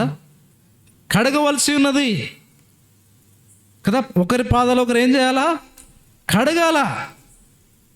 చూడండి ఎంత తగ్గింపు, ఎంత దీనత్వం. మొన్న ఆదివారము రాజు ఎలా వచ్చాడు? సాత్వికుడై దీన మనసు గలవాడై గాడిదను భారవాహక పశుపిల్లను ఏం చేసినాడు? ఎక్కి తన దీనత్వానికి గుర్తు అక్కడ కనబడుతుంది. ఒక గాడిదను ఎంచుకొని వచ్చాడు, గాడిద మీద ఎక్కి వచ్చాడు. ఎంత తగ్గింపు అండి. రాజు ఎలా రావాలా? గుర్రం మీద రావాలా కదా, గుర్రం మీద రథాల మీద రావాలా, టీవీగా రావాలా కదా, ఎంతో ఆర్భాటముతో రావాలి. కానీ ముందే చెప్పినాడు, సీయోను కుమార్తో చెప్పండి, నేను ఎలా వస్తాను? సాత్వికుడుగా, దీనుడుగా, గాడిద పిల్ల మీద ఎక్కి వస్తా. అది దీనత్వం. కాబట్టి ప్రభు యొక్క దీనత్వానికి మనం ఎన్నో చూడవచ్చు. తర్వాత భూమి మీద ఉన్నప్పుడు పేదవాళ్ళ ఇంటికి వెళ్ళాడు, ధనికుల ఇంటికి కూడా వెళ్ళాడు. మేడగదిలోనికి వెళ్ళాడు, పూరి గుడిసెలో కూడా వెళ్ళాడు. ఆయన పల్లెటూరుకి వెళ్ళాడు, సిటీకి కూడా వెళ్ళాడు కదా. లాజరు, మార్త, మరియా వాళ్ళ ఇల్లు ఎలాంటిది? తల్లిదండ్రులు లేని ఇల్లు, అనాథలు. ఆ ఇంటిని పలుమార్లు ఏం చేశాడు? ఆయన దర్శిస్తూ వచ్చాడు. కాబట్టి ప్రభు ఎంత సాత్వికుడు అంటే, దేవుడు అంటే ఎవరి దగ్గరికైనా వెళ్ళగలడు, ఎవరితోనైనా ఉండగలడు కదా, అంత దీనుడు.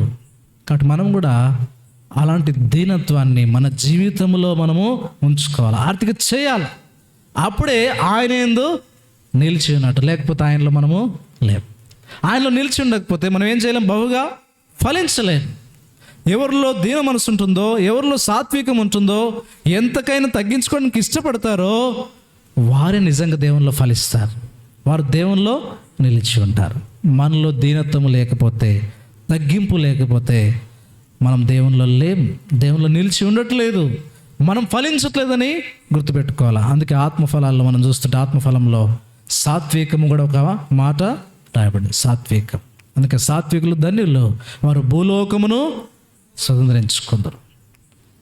భూమి మీద మిక్కిలి సాత్వికుడని మోషే గురించి ప్రభువు దేవుడు చెప్తూ వచ్చాడు.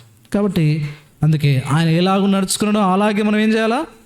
అప్పుడే మనం దేవుని యందు నిలిచి ఉన్నామని అర్థం. ఇది పోయిన వారం మనం ధ్యానం చేసాం. అర్థమైందా? ఇంకో మాట మనం చూస్తుంటే రండి, మొదటి పేతురు పత్రిక, పేతురు రాసినటువంటి మొదటి పత్రిక, మొదటి అధ్యాయము 14వ వచనం చదవండి. నేను పరిశుద్ధుడనై ఉన్నాను గనుక మీరును పరిశుద్ధులైన రాయబడి ఉన్నది, కాగా మీరు విధేయులకు పిల్లలై అజ్ఞాన దశలో ప్రవర్తింపక పరిశుద్ధులైన ప్రకారము ఇక్కడ ప్రభు ఏమంటున్నాడంటే, నేను పరిశుద్ధుడై ఉన్నాను కనుక మీరును పరిశుద్ధులై ఉండుడి. సమస్త ప్రవర్తన యందు అని కింద రాయబడుతూ వచ్చింది. ఇప్పుడు మొట్టమొదటి లక్షణం ప్రభు యొక్క మరి ఆ స్వభావంలో ప్రభు నడుచుకున్నటువంటి విధానం చూసినప్పుడు ఆయన మిక్కిలి దీనుడిగా, ఆయన పుట్టుకలో కూడా దీనత్వము కనబడతా ఉంది కదా. పుట్టినాడు, సత్రంలో స్థలం లేనందున పశువుల పాకలో పరుండబెడుతూ వచ్చారు. సత్రం అంటే హోటల్లో అన్ని వస్తువులు ఉంటాయి. ఆ దినాల్లో సత్రంలో కూడా స్థలము లేనందున పొత్తుగుడలతో చుట్టబడి ఆ యొక్క పశువుల పాకలో, ఆ తొట్టిలో, పశువుల తొట్టిలో పరుండబెడుతూ వచ్చారు. అంటే ప్రభు ఎంత దీనుడికి లోకానికి వచ్చారు. తర్వాత ప్రభు అంటాడు, ఐ యామ్ హోలీ కదా, బీ హోలీ కదా. పైన రాయబడిందే, నేను పరిశుద్ధులైన కనుక మీరు కూడా పరిశుద్ధులై ఉండుడి. సమస్త ప్రవర్తన యందు పరిశుద్ధులై ఉండుడి. కాబట్టి మన ప్రభువు వలె మనం కూడా ఏం చేయాలి? పరిశుద్ధంగా ఉండాలి. కానీ చాలాసార్లు మనం చూస్తూ ఉంటే ఎంతో అపవిత్రత మన జీవితంలో కనబడుతుంది. మన మాటలు చూసినప్పుడు, ప్రభు యొక్క మాటలు చూసినప్పుడు బైబిల్ గ్రంథం రాయబడింది దయగల మాటలు అని రాయబడింది. దయగల మాటలు, గ్రేషియస్ వర్డ్స్, దయగల మాటలు. అంటే ఆయన మాటలకి ఆశ్చర్యపడుతూ వచ్చారు. ఆ మాటల్లో దయ అనేది ఉంది, దయ అనేది కనబడుతూ ఉంది కదా. ఆయన చూపు కూడా దయగల చూపు, దయగల చూపు. ఆయన యొక్క నడత, ఆయన యొక్క ప్రవర్తన అంతా కూడా దీన మనసుతో కూడినటువంటిది. కాబట్టి ఆయన జీవితంలో ఆయన సంపూర్ణంగా పరిశుద్ధత కలిగినటువంటి దేవుడు, పరిశుద్ధతలో పరిపూర్ణుడు. ఆయన ఎక్కడ ఏ కోశాను కూడా, ఎక్కడ కూడా ఒక్క చిన్న డాగ్ కూడా ఆయన లేదు. పేతురు భక్తుడు, ఈ పేతురు శిష్యుని పేతురు అంటాడు, ఆయన ఏ పాపము చేయలేదు. చూడండి అక్కడే 1 పేతురు 2వ అధ్యాయము 22-23 వచనాలు. ఆయన పాపము చేయలేదు, ఆయన నోటను ఏ కపటమును కనబడలేదు, ఆయన దూషింపబడి బదులు దూషింపలేదు, ఆయన శ్రమ పెట్టబడి బెదిరింపక. ఇక్కడ ప్రభు యొక్క పరిశుద్ధత మనకు కనబడుతుంది. ప్రభు పరిశుద్ధుడు. చూసినప్పుడు మనం చూస్తున్నాము ఆయన పాపము చేయలేదు. కాబట్టి మనం కూడా ఏం చేయాలా? మన ప్రభు పరిశుద్ధుడు కనుక మనం కూడా పాపము చేయకుండా ఏం చేయాలా? జాగ్రత్త పడాలి. పాపం అంటే ఏదో ఘోరమైన నరహత్యలు, వ్యభిచారములు, లోకంలో పాపములే కాదు. చిన్న పాపమైన పెద్ద పాపమైన దేవుని దృష్టిలో పాపము పాపమే. కీర్తనకారుడు దావీదు ఒక మాట అంటే తెలుసా? ఒక పాపం అన్నాడు. ఏం పాపం అంటే? దురభిమాన పాపం. చూద్దామా రండి, కీర్తనల గ్రంథం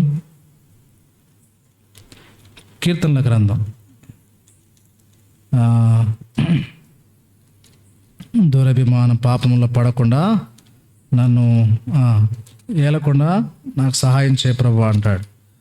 దురభిమాన పాపం అమ్మా 19వ అధ్యాయము 13వ వచనం చదవండి అన్న, చదవండి, మీరు చదవండి ఎవరైనా. కీర్తనలు 19:13. దురభిమాన పాపములలో పడకుండా నీ సేవకుని ఆపము, వాటి నన్ను ఏలనీయకుము.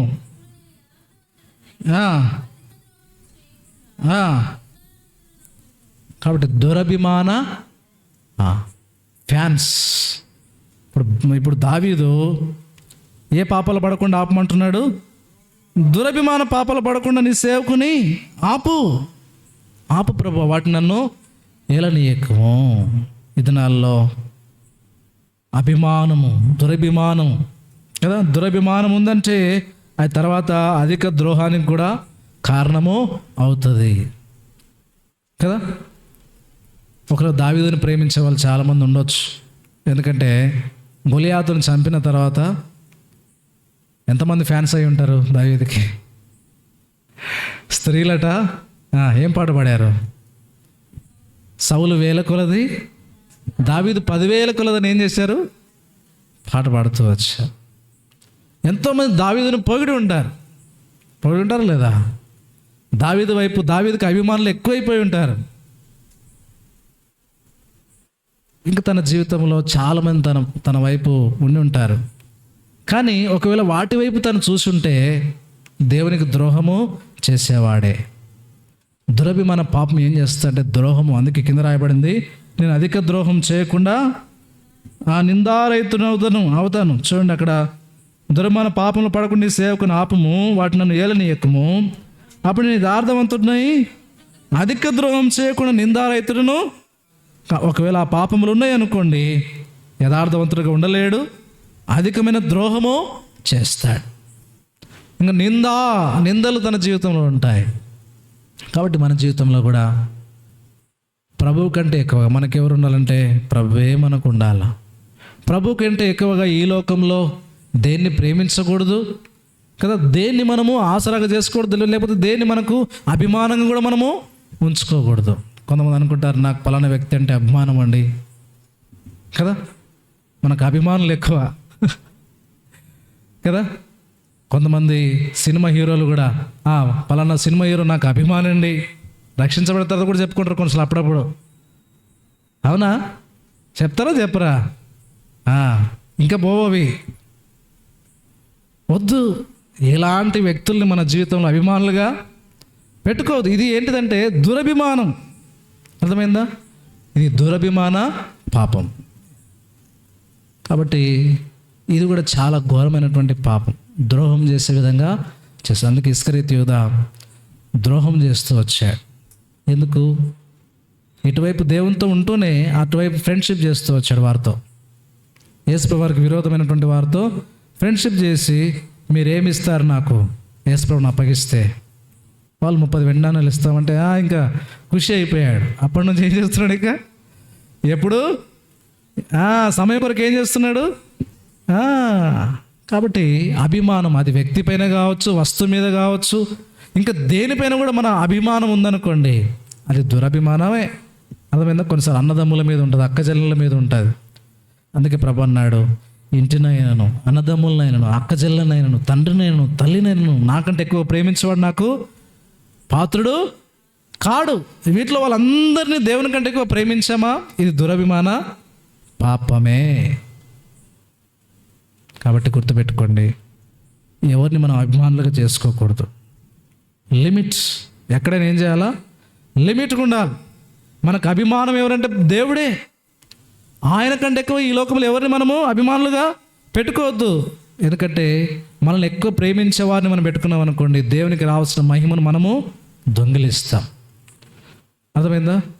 అందుకే ప్రభువా నాకెవరు అభిమానులు కాకూడదు, ఎవరు నా పక్షాన ఎక్కువ ఉండకూడదు ప్రభువా, నువ్వు నాకు చాలు కదా. అబ్షాలోము పక్షాన ఎంతోమంది వెళ్ళిపోయారు. ఎందుకు వెళ్ళిపోయారు?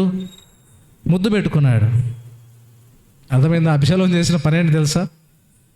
రాజ్యం తన వైపు త్రిప్పుకోవడానికి, తను రాజు కావడానికి ఆ గుమ్మం దగ్గర నిలబడి వచ్చే వాళ్ళందరినీ ఏం చేసినాడు? కౌగిలించుకొని ముద్దు పెట్టేసుకున్నాడు. అమ్మో, అబ్షాలోము ఎంత ప్రేమ గలవాడు అనుకుని అందరూ ఏం చేశారు? అలా వెళ్ళిపోయారు. ఇంకో ప్రాముఖ్యమైన వ్యక్తి అహీతోపెలు కూడా, రాజుకి ఎంతో నమ్మకమైనటువంటి మంత్రి కూడా ఆ మోసపు వలలో పడిపోయాడు, ఆ కపట ముద్దులో పడిపోయాడు. ఏమైపోయింది? చివరికి అహీతోపెలు చచ్చాడు, అబ్షాలోము కూడా చనిపోయాడు. చివరికి రాజ్యం దొరికిందా? సింహాసనం దొరికిందా? రాజు సింహాసనానికి ద్రోహం, తండ్రికే ద్రోహము చేస్తూ వచ్చాడు. చూసారా? అలా పెంచుకున్నాడు. ఏదో నేను రాజుని అయిపోతాను అనుకున్నాడు. వీళ్ళందరిని తీసుకొని రాజు కాలేదు. కాబట్టి ఎందుకు చెప్తున్నానంటే దురభిమాన పాపము కూడా ప్రభు దృష్టిలో మనం యథార్థంగా ఉండకుండా చేస్తుంది, తర్వాత ద్రోహం చేసే విధంగా చేస్తుంది. అందుకే దావీదు అంటాడు, ఏ దురభిమాన పాపం కూడా నన్ను ఏం చేయొద్దు, ఏం లేదు, ఏ మనిషిని కూడా నువ్వు ప్రేమించకూడదు దేవుని కంటే ఎక్కువగా, ఏ వ్యక్తిని కూడా. అర్థమైందా? దేవుడే మనకు ముఖ్యం, దేవుడే మనకు సమస్తం కదా, దేవుడే మనకు సమస్తం. అందుకే మనం చూస్తున్నాము, నేను పరిశుద్ధుని కనుక మీరు కూడా ఇదొక పాపము. ప్రభు ఏ పాపము చేయలేదని రాయబడింది. అందుకే దేవుడు తనకి కొన్నిసార్లు కొంతమంది యేసుప్రభు వారు అందరినీ బాగు చేస్తున్నాడు, లేపుతున్నాడు అనే సమాచారం అందరు చాలామంది గుంపులు వెంబడిస్తున్నారు. కొంతమంది ఏమనుకున్నారు తెలుసా? ఈయనను రాజుగా చేద్దాం అనుకున్నారంట. యేసుప్రభు వారిని రాజు చేద్దాం అనుకుంటే యేసుప్రభు తప్పించుకొని వెళ్ళిపోయాడు. చూసారా? అందుకే దావీదు భగత్ సింగ్ గారు కూడా తన జీవితంలో నేను విన్నటువంటి సంగతి ఏంటంటే, ఎప్పుడైనా మరి పరిశుద్ధ సమాజ కూడికలకు కానీ ఎక్కడైనా వెళ్ళినప్పుడు చాలామంది వచ్చేవాళ్ళట. కొంతమంది ఏం చేసేవాళ్ళంటే, మరి ప్రేయర్ అయిపోగానే భగత్ సింగ్ గారిని ముట్టుకోవాలని ఆయన పాదాల మీద పడాలని చూసేవాళ్ళట. అయితే భగత్ సింగ్ గారు ఏం చేసేవాళ్ళంటే, ప్రార్థన చేసి కళ్ళు ఎవరితో ఇలా సమాచారం తెలిసిందంటే, ఇలా నిన్ను ముట్టుకోవాలని చూస్తున్నారా, లేకపోతే నీ దగ్గరికి రావాలని చూస్తున్నారని ఒక సమాచారం తెలిస్తే ఆయన ఏం చేసేవాడంట, లాస్ట్ ప్రార్థన అందరూ మోకరించండి, కళ్ళు మూసుకోండి, ప్రార్థన చేస్తాం అనే సమయానికి ఎవరితోనో ప్రార్థన చేపించేసి చిన్నగా వెళ్ళిపోయాడంట. ప్రార్థన అయిపోయిన భగత్ సింగ్ గారు అంటే లేడు. అర్థమైందా? అందుకే కొంతమంది వర్తమానికులు కూడా సైలెంట్గా వెళ్ళిపోతారు, కనబడరు. ఎందుకు కనబడరు? మనం అనుకుంటాం ఇంత వర్తమానం ఇచ్చాడు, కనీసం ప్రజలాడు చెప్పి కలుద్దామంటే కూడా అవకాశము ఇవ్వలేదంటారు. అంటే ఎందుకు? కొంతమంది ఏం చేస్తారు అంటే, ఎక్కువ ప్రేమించే వాళ్ళు, ఇప్పుడు పలానా వర్తమానికి నాకు ఎంతో ఇష్టం అని చాలామంది ఉంటారు అలా. కాబట్టి దురభిమాన పాపములో పడకుండా నన్ను పాపం, ఇది ఒక భయంకరమైన పాపం. తర్వాత ఆయన నోట ఏ కపటం కూడా లేదని చూస్తున్నాం. ఏ కపటం కూడా లేదు. పైకి ఒక మాట, లోపల ఒక మాట, ఇక్కడ ఒక మాట, ఇంట్లో ఒక మాట, బయట ఒక మాట, ఆర్థిక ఏ మాటలు లేవు. ఎక్కడున్న యథార్థంగా మాట్లాడేవాడు. అర్థమైందా? యథార్థమైనటువంటి మాటలు. కాబట్టి మన జీవితంలో కూడా కపటము లేకుండా మన మాటలు ఏముండాలా? హోలీనెస్ అనేది, పరిశుద్ధత అనేది కనబడాలి. తర్వాత ప్రభులో ఉన్న మంచి లక్షణం ఏంటంటే, ఆయన దూషించబడి బదులు దూషించబడ్డాడు. ఎంతోమంది తనను తిట్టారు. వీడు తిండిపోతూ, వీడు త్రాగుబోతూ, వీడు దయ్యంలకు అధిపతి, రకరకాలుగా తిట్టారు. బూతులతో తిట్టి ఉండొచ్చు. కానీ ప్రభు ఏం చేయలేదట? బదులు దూషింపలేదు. మనమైతే ఏం చేస్తాం? జగడం ఆడినామనుకోండి, ఏం చేస్తాం? మాటకు మాట అంటాం. వాళ్ళు తిడితే మనం డబల్ తిడతాం కదా. అందుకే చాలా చోట్ల కుళాయి దగ్గర గొడవలు జరుగుతుంటాయి, అవునా కదా? ఒక చోటంట, నేను ముగించేస్తాను, ప్రభు చిత్తం మీద వచ్చే వారం ధ్యానం చేస్తాం. ఒక చోట మందిరానికి ఒక సహోదరి వచ్చేది. ఆ సహోదరి ఆరాధన చేస్తే ఆదివారం, ఆ సహోదరిలాగా ఆరాధన చేసే వాళ్ళు ఇంకెవరు ఉండరు. ఆ సహోదరి ఆరాధన చేస్తే నిజంగా ఎక్కడ పరలోకంలో ఉన్నట్టే ఉంటుందంట. అంటే అంత బ్యూటిఫుల్గా, అంత చక్కగా ప్రభువును వర్ణిస్తుంది కదా. ఆ యొక్క వర్ణించుట, ప్రభు యొక్క శిలువ త్యాగాన్ని గుర్తు చేసుకున్నట, అవన్నీ చూస్తుంటే పక్కన వాళ్ళు ఎలా ఉంటారు? అబ్బాయి ఎంత చక్కటి ఆరాధన, పరలోకంలో ఉన్నట్టే ఆరాధించేదట. సేవకులు కూడా ఏమనుకుంటారు అలాంటి ఆరాధన చూసినప్పుడు? బా ఎంత ఆత్మీయురా, లేకపోతే ఎంత ఆత్మీయుడు. అంటే మనం పైకి వచ్చి ఆ మాటలు బట్టి చూస్తాం. ఏంటంటే అబ్బా ఎంత ఆత్మీయత, అలాంటి ఆరాధన నాకు కూడా రాదు అనుకుంటాడు సేవకుడు. అయితే ఒకరోజు ఆ సహోదరు ఉండే ఊరికి పాస్టర్ గారు విజిటింగ్ కొరకు వెళ్ళారంట, గృహాలు దర్శించడానికి. మేము వస్తుంటాం కదా, అలా విజిటింగ్కి వెళ్ళాడంట. విజిటింగ్కి వెళ్ళినప్పుడు ఆ ఊరి పొలిమేరలు దగ్గర ఉన్నప్పుడు, ఆ ఊర్లోకి ఎంటర్ అవుతున్నప్పుడు ఒక సౌండ్ వినబడుతుందంట, ఒక పెద్ద కేకలు వినబడుతున్నాయి. వినబడినప్పుడు తనకు అనిపించింది, ఎందుకంటే బైబిల్లో రాయబడింది, నాలుకనేమో రుచిని టేస్ట్ చేస్తుంది, చెవి మాటలను పరీక్షిస్తుంది. బైబిల్ ఉందా మాట? చెవి ఏం చేస్తుందంటే మాటల్ని పరీక్షిస్తుంది. ఇక్కడ ఎవరైనా కేకలేస్తున్నారు, మాకు అర్థమైపోద్ది ఎవరా, ఎవరి స్వరం ఇదే, తెలిసిన స్వరమే ఉందిలే అనుకుంటా. అంటే ఎందుకు చెప్తున్నారంటే, చెవి మాటలను ఏం చేస్తుంది? పరీక్షిస్తుంది. అందుకే అంటాం కొన్నిసార్లు, ఎందుకు ఇలా మాట్లాడాడు అని చెవి ఏం చేస్తుందంటే పరీక్షిస్తూ ఉంటుంది అనమాట. ఇప్పుడు పాస్టర్ గారు సేవకులు ఊరికి ఎంట్రన్స్లోకి వెళ్ళగానే ఒక కేకలు వినబడుతున్నాయి. అందులో కేకలలో కేక్ వినబడుతుంది. మరి ఇది ఎక్కడో విన్నట్టుందే, ఎక్కడో విన్నట్టుందే ఇది అని ముందుకు వెళ్తూ ఉంటే అక్కడ బిందెలు పట్టుకొని ఉన్నారు. కులాయి దగ్గర గొడవ జరుగుతూ ఉంది. ఎవరబ్బా ఏంటి, ఉన్న స్వరం ఉంది కదా, చూద్దాం ఇంకా ముందుకు వెళ్దామని చూసేసరికి దూరం నుంచి చూశాడంట. దూరం చూసా ఎవరు ఎక్కువ గొడవ ఉందంటే ఈ స్త్రీనే, మందిరంలో ఆరాధన చేస్తారు. ఇంకొంచెం ముందుకు వెళ్ళగానే ఆ సహోదరి పాస్టర్ గారిని చూసింది. ఎందుకంటే తెల్ల చొక్కాలతో ఉంటారు కదా, చూసింది. బిందె పక్కన పెట్టింది. అయ్యగారి దగ్గరికి వెళ్ళేసి ఏం చేస్తాం, ప్రైజ్లాడన్నా. ఇప్పటి వరకు కేకలు వేసింది, బూతులు మాట్లాడేది. ఇప్పుడు పోయి ప్రైజ్లాడని చెప్తుంది. ప్రైజ్లాడక అన్నాడు. తన దారిని తను వెళ్ళిపోయాడు. తనకేం అర్థమైందంటే ఇదే ఆ భక్తి. చర్చిలో భక్తి కాదు. నిజమైన భక్తి ఎక్కడ కనబడుతుందంటే మన ఇంటిలో కదా, మనం పనిచేసే స్థలాల్లో, మనం కూరగాయల మార్కెట్కి వెళ్ళినా, కొన్నిసార్లు కూరగాయల మార్కెట్కి వెళ్ళామనుకో, లేకపోతే చేపల మార్కెట్కి వెళ్తే కొంతమంది ఎలా పీడిస్తారంటే చెప్పలేం. పీడించి పిప్పి చేసి తీసుకొని వస్తారు. అమ్మే వాళ్ళు ఏం చేస్తారు, మనల్ని తిట్టుకుంటారు బాగా.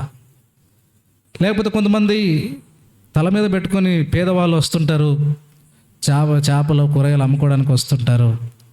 పాపం వాళ్ళు కొన్నిసార్లు ఎక్కువ చెప్పొచ్చు, మనం అడిగితే తగ్గిస్తారు. మనం ఇంకా ఏం చేస్తుంటాం, వాళ్ళని పీడిస్తుంటాం. అది కఠినత్వం. అందుకే పేదవాళ్ళని చూసినప్పుడు, ఎండలో కష్టపడి తిరిగి వాళ్ళని చూసినప్పుడు ఒక 10 రూపాయలు ఎక్కువ ఇచ్చినా ఏం ఉపయోగమో అంటే వాళ్ళకి మనకు మంచిది, దేవుడు మనకి ఇస్తాడు.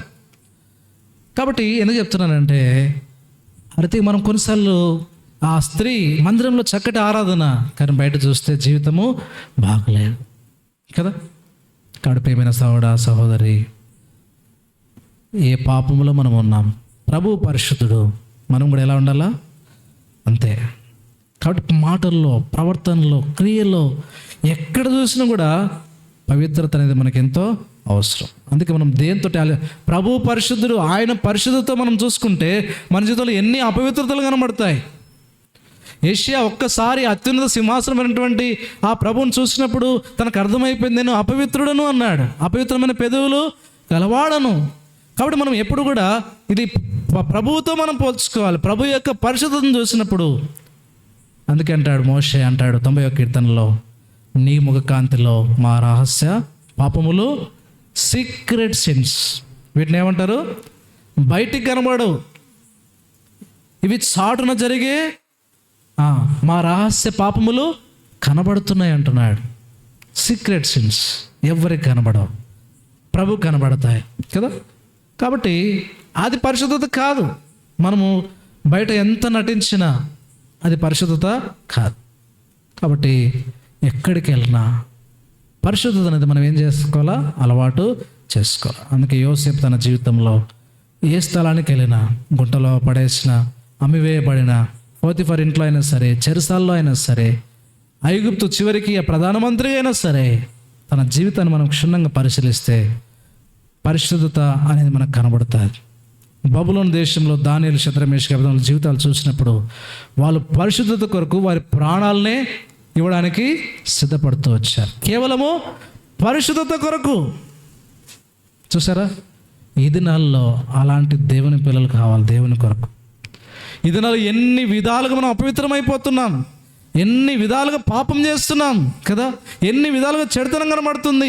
మన నోటి మాటలు, మన క్రియలు, మన ప్రవర్తన, ఈ లోకంలో ఆచారాలు, పద్ధతులు, ఎన్ని విధాలుగా మన జీవితంలో పాపం కనబడుతుంది. ప్రభు అంటాడు, నేను పరిశుద్ధుని కనుక మీరు కూడా పరిశుద్ధులై ఉండండి. కాబట్టి పరీక్షించుకుందాం, అప్పుడే మనం ప్రభువులో నిలిచి ఉన్నట్టు. ప్రభువును నిలిచి ఉంటే తప్ప మనం ఫలించలేం. కాబట్టి ఈ పరిశుద్ధత అనేది మనం ఏం చేస్తాం, ఆత్మీయ జీవితంలో ఫలింప చేస్తుంది. కాబట్టి పరిశుద్ధత కొరకు, హోలీ, అందుకే పరిశుద్ధత కొరకు మనం ఎంతైనా క్రయమో చెల్లించాలి. అందుకే అనుదిన జీవితంలో మన నోటి మాటలు కూడా మనం ఏం చేసుకోవాలంటే జాగ్రత్తగా కాపాడుకోవాలి. అర్థమైందా? మాట్లాడేస్తున్నాం, కొన్నిసార్లు కఠినంగా మాట్లాడుతుంటాం, కొంచెం లోకంలో భాష, మా కోపం వస్తే లోకంలో భాష కూడా మాట్లాడేస్తాం, ఎంతో క్రూరంగా అనిపిస్తుంది. కాబట్టి కొన్నిసార్లు అపవిత్రత మనం కలిగి ఉంటాం, పవిత్రతను కోల్పోతుంటాం. కాబట్టి ప్రభువా నేను అపవిత్రుడనయ్యా, ఎన్నో నా జీవితంలో చూసినప్పుడు ఏ కోశాన్ని కూడా పవిత్రత కనబడడం లేదు. ప్రభువా పవిత్రంగా నేను జీవించాలి, పరిశుద్ధంగా నేను జీవించాలి. కాబట్టి పరిశుద్ధంగా జీవిస్తే దేవుడు మనకు గొప్ప బహుమానం కూడా ఆయన ఇస్తాడు. అందుకే పరిశుద్ధులకే ఆ రాజ్యం తప్ప అపవిత్రులకు అక్కడ చోటు లేదు. యెషయా గ్రంథంలో ఉంది, అపవిత్రులు అక్కడికి వెళ్ళడానికి వీలు లేదు. అక్కడ ఎవరు ఉంటారు? పవిత్రులే ఉంటారు తప్ప అపవిత్రులకు చోటు లేదు. కాబట్టి ఆ పవిత్రత ఎక్కడ మనం కాపాడుకోవాలా? ఈ లోకంలో ఏం చేయాలా? పవిత్రతను కాపాడుకోవాలా. ఎక్కడికి వెళ్ళినా సరే నేను నా ప్రభు కొరకు పరిశుద్ధంగా జీవించాలి. అదే ప్రభు కొరకు ఎంతైనా క్రయం చెల్లించాలి. కొన్నిసార్లు సవాళ్ళు వస్తాయి, పోరాటాలు వస్తాయి, ఆయన ప్రభు కోసము నిలబడాలి. అర్థమైందా? ఒక మాట నేను చెప్పి ముగిస్తాను, టైం అయిపోయింది. ఒక తల్లికి ఒక కుమారుడు ఉన్నాడు, ఒక్కటే ఒక కుమారుడు. తండ్రి, ఈ పిల్లవాడు చిన్నప్పుడే తండ్రి చనిపోయాడు. ఆ కుమారుని అల్లారు ముద్దకి ఈ తల్లి పెంచుకుంటా ఉంది. ఎంతో దైవభక్తి కలిగినటువంటి తల్లి. ఈ తల్లి ఆ కుమారునికి చెప్పిందంట, ఒక మాట చెప్పింది, బిడ్డ వాడు పెరిగి పెద్దవాడైనాడు. ఒక మాట చెప్తూ వచ్చింది, ప్రకటన 2:10, మరణం వరకు నమ్మకంగా ఉండము, నేను నీకు జీవకిరీటము ఇస్తా. అరే ఈ మాట నీ జీవితంలో పెట్టుకొని ఆయన కదా, ఈ లోకంలో ఎంతకాలం బ్రతుకుతావో అంతకాలం ప్రభు కొరకు ఎలా ఉండు, నమ్మకంగా ఉండు నాయన అని చెప్పిందంట. పెద్దగా అయినాడు, ఉద్యోగం వచ్చింది. ఇప్పుడు బెంగళూరు ఏదో ప్రాంతానికి వెళ్ళాలి, దూర ప్రాంతానికి వెళ్ళాలా. నాయన ఈ మాట చెప్పాను కదా, గుర్తుపెట్టుకో. నువ్వు బెంగళూరుకి వెళ్ళినా, హైదరాబాద్ వెళ్ళినా, అమెరికా వెళ్ళినా కదా, ఆస్ట్రేలియా వెళ్ళినా, కువైట్ వెళ్ళినా, ఎక్కడికి వెళ్ళినా ఏం చేయి, మరణం వరకు నమ్మకంగా ఉండము, నేను నీకు జీవకిరీటం ఇచ్చేదను. ఈ మాట గుర్తుపెట్టుకుని వెళ్ళిన ఆయన ఎక్కడికి వెళ్ళి నమ్మకంగా ఉండి ప్రభు కొరకు అని చెప్పి పంపించిందంట. పంపించిన తర్వాత ఆ బిడ్డ ఆ మాట, తల్లి చెప్పిన మాట గుర్తుపెట్టుకొని, ఎందుకంటే తల్లి ఒకతే బిడ్డ దగ్గర ఉంటే బాగుండని కోరుకుంటుంది. కానీ ఉద్యోగం వచ్చింది కదా, అమ్మ వెళ్తానమ్మా, నేను వెళ్ళి నిన్ను పోషిస్తానమ్మా అని అంటే ఈ మాట ఇచ్చి పంపించిందనమాట. పంపిస్తే బెంగళూరు అలా ఆ ప్రాంతానికి వెళ్తూ వచ్చాడు, దూర ప్రాంతానికి వెళ్తూ వచ్చాడు. దూర ప్రాంతానికి వెళ్ళిన తర్వాత తనకు ఉద్యోగం ఏంటంటే నేవీలో వచ్చిందంట. నేవీలో ఇప్పుడు నీటిలో వెళ్ళాలి, సముద్రంలో ఎక్కువగా వీళ్ళు నేవీ ఉద్యోగస్తులు కనబడుతూ ఉంటారు. ఇప్పుడు వెళ్తూ వచ్చాడు. ఇప్పుడు ఆ ఓడలో మరి తనతో పాటు ఎంతోమంది కొలీగ్స్ ఉన్నారు. దినమంతా వాళ్ళు ఓడలో పనిచేస్తారు, రాత్రికి ఒక గదిలో, ఆ ఓడలో గదిలో పడుకుంటారు. తనకి ఇప్పుడు తనతో పాటు ఉద్యోగస్తులు ఉన్నారు. వీళ్ళు ఎలాంటి వాళ్ళు అంటే మరి రాత్రికి భయంకరమైన సిగరెట్లు తాగేవాళ్ళు కదా, ఈ బీర్లు కానీ తాగేవాళ్ళు నైట్కి. ఇప్పుడు అదే రూమ్లో ఈ పిల్లోడు ఉన్నాడు, ఈ అబ్బాయి ఉన్నాడు, రక్షణ పొందినటువంటి వాడు, దేవుని బిడ్డ. వాళ్ళు ప్రతిరోజు కూడా ఏం చేస్తున్నారంటే శోధిస్తున్నారు. అరే తాగరా, నువ్వు కూడా తాగాలి, మా రూమ్లో ఉన్నావు కదా, తాగరా అని అంటే నేను తాగలేనురా, నేను ప్రభుని నమ్ముకున్నా, యేసయ్యని నమ్ముకున్నా, నేను తాగలేను. మా అమ్మ చెప్పింది ఒక మాట, మరణం వరకు నమ్మకంగా ఉండు, నేను నీకు జీవకిరీటం ఇస్తాను. ఆ మాట తన హృదయంలో పెట్టుకుని నేను నమ్మకంగా ఉండాలి నా దేవునికి. మా అమ్మ చెప్పింది కాబట్టి నేను త్రాగలేను, మీరు కావాలంటే త్రాగనరా, నేను మాత్రము త్రాగలేను. ఇలా 2-3 రోజులు అలా గడిచిన తర్వాత వీడిని ఏరితిగానే త్రాగించాలనుకున్నారు. ఏం చేశారంటే, అరే నువ్వు ఈరోజు త్రాగకపోతే మాత్రం నిన్నేం చేస్తాము, చంపేస్తామని చెప్పారు. చంపేస్తాం నిన్ను.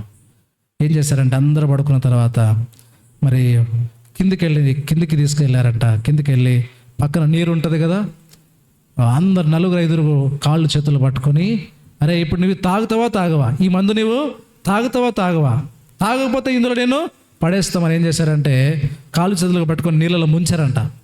ముంచి మళ్ళీ పైకి తీశారంట.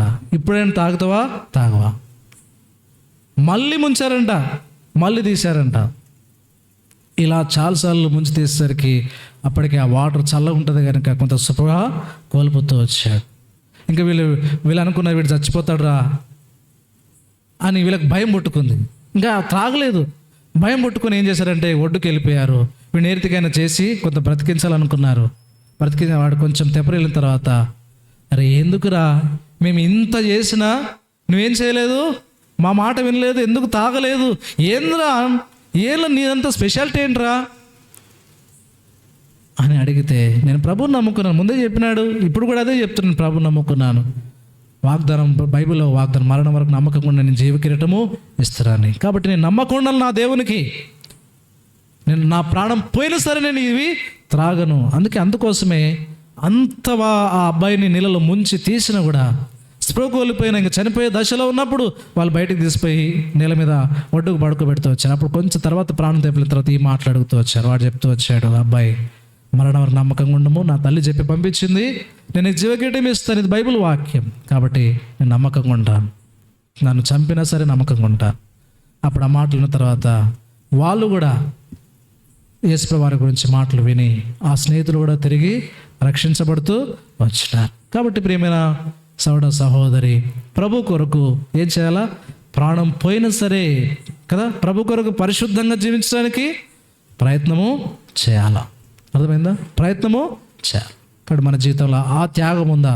కొన్నిసార్లు మన స్నేహితులు ఎక్కడికి వెళ్ళమంటే వెళ్ళిపోతాం, ఇది తీసుకోమంటే తీసుకోమంటాం, అర్థమైందా? తీసుకుంటాం, ఈజీగా పడిపోతాం, ఏం కాదులే అనుకుంటాం. కొన్నిసార్లు ప్రభు కొరకే పరిశుద్ధంగా జీవించట్లో మనం ఏమైపోతున్నాము? ఓడిపోతున్నాం. అయ్యో వాళ్ళ కోసం ఇది చేయకపోతే ఏమైపోద్దో. కొన్నిసార్లు సహోదరులు ఉంటారు, వాళ్ళ అన్నదమ్ములో ఎవరో వాళ్ళ ఇళ్ళల్లో పాలు పొంగించుకుంటారు. ఆడపడుచులు ఏం చేస్తారు? అన్నదమ్ములు ఏం చేసుకుంటారు? పిలిపించుకొని కొత్త ఇల్లు ఏం చేయాలా? పాలు పొంగించాలని పిలుస్తుంటారు. అప్పుడు మనం ఏం చేస్తాం? ఏం చేయాలి? ఇప్పుడు ఏం చేయాలి చెప్పండి? పోవాలా? ఉండాలా?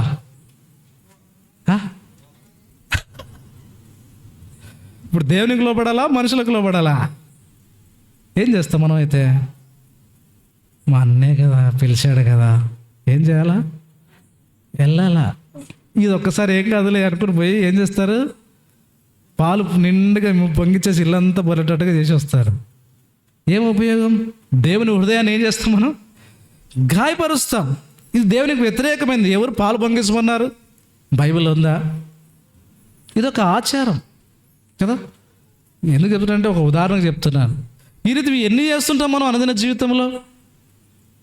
చాలా ప్రభు యొక్క హృదయాన్ని చాలాసార్లు గాయపరుస్తుంటాం, అపవిత్రమైపోతున్నాం, ప్రభు కొరకే పరిశుద్ధంగా జీవించడంలో ఓడిపోతున్నాం. కాబట్టి నువ్వు ప్రభువులో నిలిచి ఉండాలంటే పరిశుద్ధత కొరకు ఏం చేయాలా? క్రయము చెల్లించా. అన్నయ్య నేను చేయలేను, సిస్టర్ నేను రాలేను కదా, నేను ప్రభుని నమ్ముకున్నా. చాలామంది అంటారు, వాళ్ళు చర్చికి వెళ్తారు, నువ్వు చర్చికి వెళ్తావు, నువ్వేం అలా అంటావేమ్మా అంటారా? అనరా? వాళ్ళు వస్తున్నారు, నువ్వెందుకు రావట్లేదు కదా అంటారు. అన్నా పర్వాలేదు, వాళ్ళు గొర్రెల్లాగా పోతారు, మనం గొర్రెల్లాగా పోకూడదు. అర్థమైందా? ప్రభువుని నమ్ముకున్న తర్వాత మనకు జ్ఞానం ఇచ్చాడు, వివేచన ఇచ్చాడు. అర్థమైందా? మనం నేర్చుకుంటాం ఎన్నో విషయాలు. ఒక ప్రత్యేకమైన జీవితం, మనము స్పెషాలిటీ. నీలో ఏం కనబడాలా? లోకానికి స్పెషాలిటీ కనబడాలి. నువ్వు స్పెషల్. నువ్వెవరు? స్పెషల్. నువ్వు రారాజు కుమారుడు, రారాజు బిడ్డవు. కాబట్టి ఎక్కడికి వెళ్ళినా నీలో ఏం కనబడాలా? స్పెషల్. ఆ స్పెషల్ దినాల్లో కనబడము లేదు. కాంప్రమైజ్ అయిపోతున్నావు, ఏం కాదులే అపవిత్రుడు అయిపోతున్నావు. జాగ్రత్త, అది నేను పరలోక రాజ్యానికి తీసుకెళ్ళదు. కాబట్టి ఇప్పటికైనా కొన్ని అపవిత్రాలు పక్కన పెట్టేసి ప్రభు కొరకు, పరిశుద్ధ కొరకు మనము ముందుకు సాగాలి. అందుకే ఎవరైతే పరిశుద్ధంగా ప్రభు కొరకు జీవిస్తారో ప్రభు మధ్యాకాశానికి వస్తారు, రెప్పపాటున ఏమవుతారు? ఎగిరిపోతారు, ప్రభు రాకలు ఎత్తబడతారు. ఇంకా అది ఇది కాదు, లోకం కావాలి, మనుషులు కావాలి, అందరూ కావాలనుకున్నావు అనుకో, ఎత్తబడలేవు, విడవబడతావు. లేకపోతే నువ్వు ఒకవేళ సంఘం ఇంకా ప్రభు రాకడ ముందు చనిపోతే నిత్య నరకానికి కూడా వెళ్ళిపోతావు. దాంట్లో సందేహం ఏమీ లేదు. కాబట్టి ఇప్పటికైనా ఏం చేయాలా? ప్రభు కోసం ఎంతో భయముతో, వణుకుతో జీవించాలి. అందుకే నేను పరిశుద్ధులై ఉన్నాను కనుక మీరు కూడా పరిశుద్ధులై ఉండండి. ఆరతి ఉండడానికి ప్రభు మనకు సాయం చేయడం. కరెంట్ ప్రాణం చేసుకుందాం.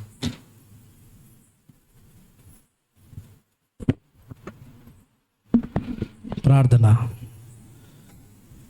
ఒక నిమిషం పరీక్షించుకుందాం. ఎందుకంటే చాలా విషయాల్లో ఎన్నో అపవిత్రతలు, సమస్త ప్రవర్తనలో మనకు పరిశుద్ధత ఉండాలని ప్రభువు కోరుతున్నాడు. ఒక తీర్మానం చేసుకుందాం. ఇప్పటికే ఎన్నో దినాలు అయిపోయినాయి. ఒక తీర్మానం, ఊరకనే మనం వెళ్ళకూడదు. ప్రభువుతో ఒక ఉడంబడిక. ప్రభువా, నేను పరిశుద్ధంగా ఉంటున్నాయా, ఇప్పటి వరకు నేను లేను, ఇక నుంచైనా ఎలాంటి అవమానం, నింద వచ్చినా సరే నీ కొరకు నేను పవిత్రంగానే జీవిస్తా. ఒక తీర్మానం చేసుకుందాం. ఇప్పటివరకు చేసినవన్నీ ప్రభు దగ్గర అడుగుదాం. ప్రభువా సారీ, ప్రభు దగ్గర క్షమాపణ, ప్రభు క్షమించేస్తాడు. ఇక నుంచి అయినా ప్రభు కొరకు పరిశుద్ధంగా జీవిద్దాం. అప్పుడే ఆత్మీయంగా నువ్వు ఫలిస్తావు. ప్రభుకి ఎంతో మహిమ కలుగుతుంది.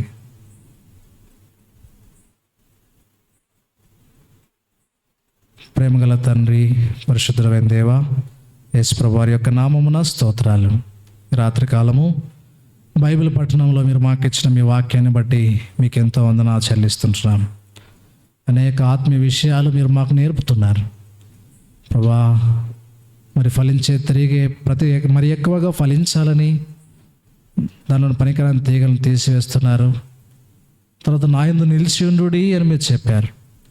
కనుక మీ యందు నిలిచి ఉన్నామని మేము మీరు ఎలా నడుచుకున్నారో మేము ఆర్థికంగా నడుచుకోవాలా.